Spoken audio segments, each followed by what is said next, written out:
So, ayan guys, kakagising ko pa lang po. Magandang hapon po sa inyo. So, kakagising ko pa lang po. So, ayan. Nakay ko ako sa sofa bed.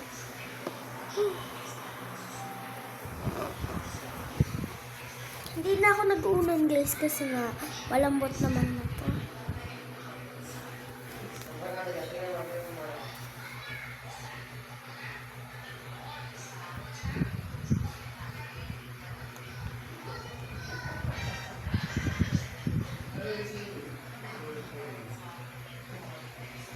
So, mamaya 4 po kasi pupunta ko kila sa Eileen. Makikipaglaro. Dadalhin ko po sa cellphone ko. At magbablog po ako doon.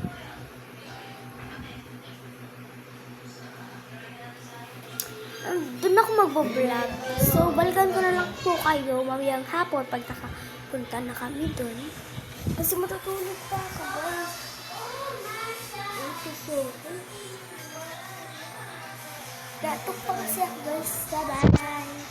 Bye-bye.